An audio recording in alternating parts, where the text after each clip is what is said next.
How deep can a man's love be? He was cutting vegetables. Even if there was a beautiful woman waiting opposite him, he would not look at her and concentrate on cooking. Although he was cooking for her, he was not trying to pursue her. He was pursuing perfection. Parsley and pasta are accompanied by no need to cover them luxuriously. There is garlic, caramel, and olive oil aroma. The deliciousness is all in the chemical reaction. He handed it to her and left. A good man knows how to wait. As the saying goes, food and sex are also human nature. Food comes first, and everything else can wait. Well, he is a peerless chef. This is the pork belly he fried, which is crispy on the outside and tender on the inside. This is the bacon he fried, which is crispy but not mushy. This is the potato cake he fried, which is glutinous but not sticky. He tried his best to make every dish perfect. Even if it was breakfast for his son to go to school, he would never neglect it. First, spread butter on the toast, press the toast, and enjoy the sizzling sound of the boiling butter. When it is almost fried, put the 4 kinds of cheese slices on it like playing cards and continue to fry. Wait until the cheese slowly melts and you can eat it. It is golden and crispy, and the strings are pulled to fly. With the calorie explosion, it is only a matter of time before the son becomes as fat as his father. Such a chef, of course, has a good job in a 5-star restaurant.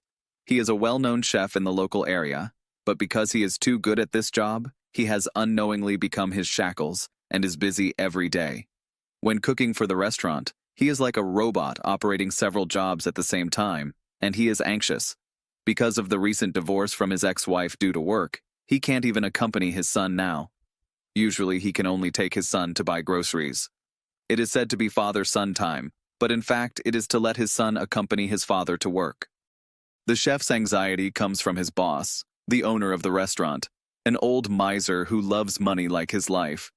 His requirements have been the same for 10 years, asking the chef to make the best-selling menu, and to make the same dishes in a stereotyped way, over and over again. If you have any creativity, go home and make it yourself. In my restaurant, you have to be the signature forever. On this day, a famous gourmet was coming to the restaurant to review. This guy had great influence. In order to let him eat well, the chef prepared carefully for many days. He thought it was an opportunity to try new products, but when the boss showed up, he directly vetoed the chef's hard work with 1 vote. The sentence, "I know more than you," wasted all his efforts. The chef looked desperate and had to go back to make his signature dishes. Sure enough, when the gourmet finished eating his signature dish, he wrote a bad review online, severely pointing out that the chef had run out of ideas. That guy had a lot of fans, and the bad review was fermented and forwarded hundreds of times online. The chef heard that the whole screen was full of people who were cherishing his words. He felt so sad. The more sad he was, the more he wanted to watch it. He watched it all night, and he was numb. Finally, he couldn't stand it anymore, so he opened his own account to scold the gourmet.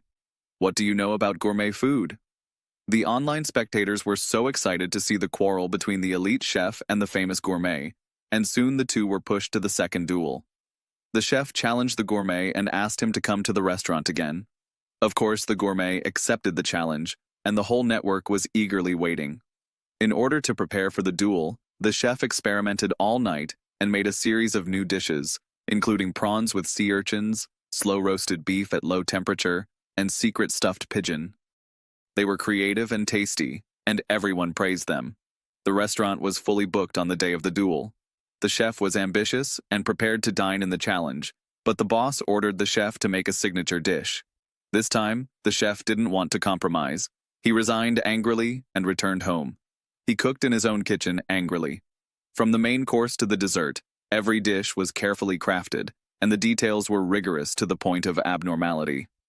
In the restaurant, the chef's original assistant took over temporarily, but the chef couldn't even cook basic dishes. The gourmet who came to the restaurant heard that the chef was not there and mocked him online for deserting the battlefield. After seeing this, the chef was so angry that he threw away the prepared food, rushed to the restaurant, pointed at the gourmet's nose, and cursed.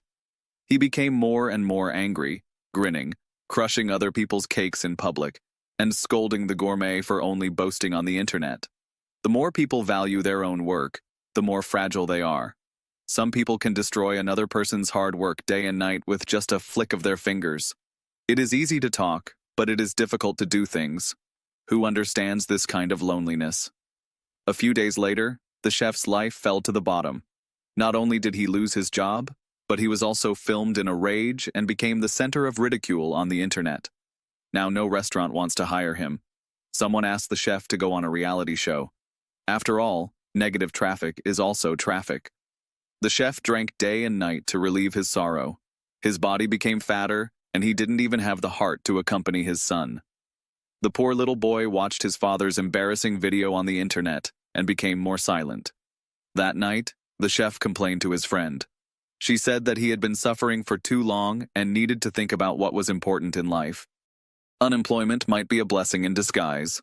The chef was silent, so the two rationally parted ways. The chef decided to accompany his son first. His rich ex-wife suggested that he be his son's nanny for a week and go back to her hometown with his ex-wife. Thinking about not being with his son for a long time, the chef agreed. They flew to Miami, which was actually the place where the chef made his debut and where he and his ex-wife met and had their children. They came to the tavern of his former father-in-law. In this unrestrained music and food, his son began to become energetic from his original silence. Seeing this scene, the chef suddenly realized that love is the most lasting and natural vitality in life. Eating an authentic Cuban sandwich, the ex-wife casually mentioned that her ex-husband was also a super rich man in Miami. The man had an unused food truck. He suggested that the chef borrow it to play. The chef realized that this trip was carefully arranged for him by his ex-wife, just to save him from the bottom of the valley, and he decided to accept it. So he went to find his ex-wife's ex-husband, a handsome guy who looked like Iron Man. This handsome guy taunted him condescendingly and gave him a food truck after a long talk. This one looked like it had just been dug out of the ground. There was no other way, so the chef had to refurbish it. He took his son with him and worked for a long time, wiping and scraping everywhere. His son was also disgusted by the rotten fish in the freezer. He went on strike, and his father was angry, thinking that his son was a little pampered. The kitchen was hard work, so how could he be picky? The two had a big fight at noon and reconciled at sunset. It was the first time that the father and son had spent so much time together. They were a little at a loss, but also a little happy. When he heard that the chef had booked a food truck, his old subordinate who was about to be promoted immediately resigned and flew across half the country to help him. Brothers are loyal to each other, and a friend in need is a friend indeed. The food truck was refurbished, and their snack journey was about to begin. So this top chef gave up his high-paying job and became a snack vendor. He unexpectedly became the most popular snack god in the local area. Thousands of people lined up every day to buy his snacks. He counted money until his hands were tired. His first dish was to make the classic snack Cuban sandwich in the southern United States. Its soul lies in the meat in the middle. You need to buy fresh pork shoulder, marinated in orange juice and sour lemon juice, mixed with a variety of seasonings in the magic juice. Rub it well to make it taste good. Soak it for 12 hours. After soaking, grill it. You will get Cuban grilled pork shoulder. Cut it into slices. Fry it while it is hot. White bread, 2 slices of ham and 3 slices of pork belly. Put 2 slices of cheese and 2 slices of pickles while hot. Spread mustard sauce on the other slice of bread. There is another key step. Close the bread. Spread a layer of butter on the surface. Spread a layer of butter on the pan. Put the sandwich on and bake until the cheese melts and the bread turns golden brown. The final result is the world-famous Cuban sandwich. It is crispy, fragrant, and full of fat and starch. It is really happy. Just like this, the 5-star snack stand officially opened. Soon customers crowded the window, because they are all blue-collar workers. Many people want 3 because 1 portion is not enough. Look at the strong man. You can tell how delicious it is just by looking at the bulging cheeks. The second stop is the beach. Affordable prices.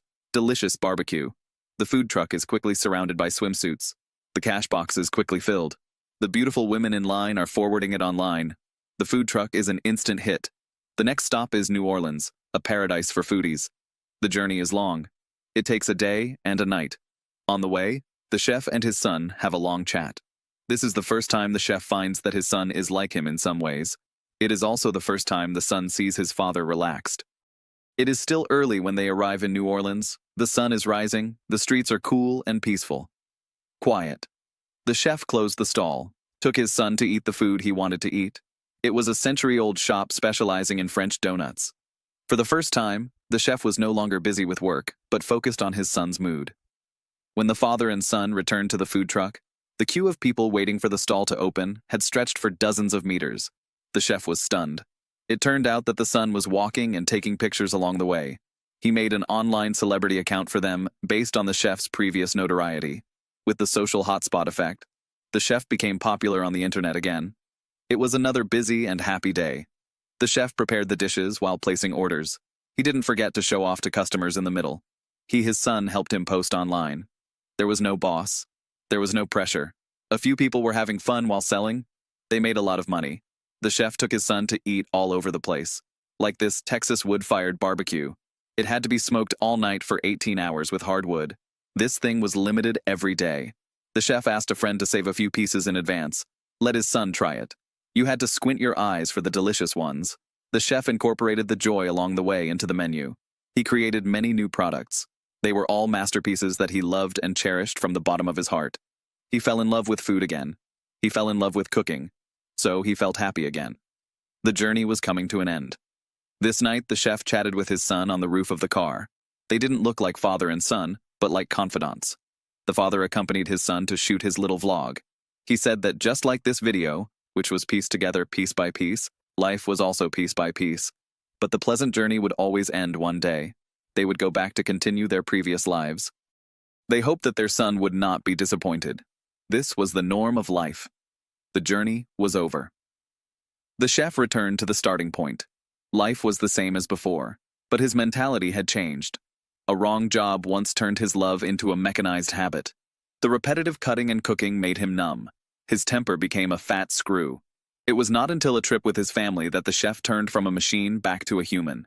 Back to the dusty apartment, opened the mailbox, and saw his son's vlog. He felt unprecedented solidity and healing.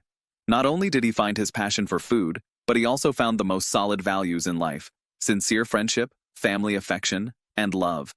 These important relationships are like a dam. There will always be troubles like tides on the road of life.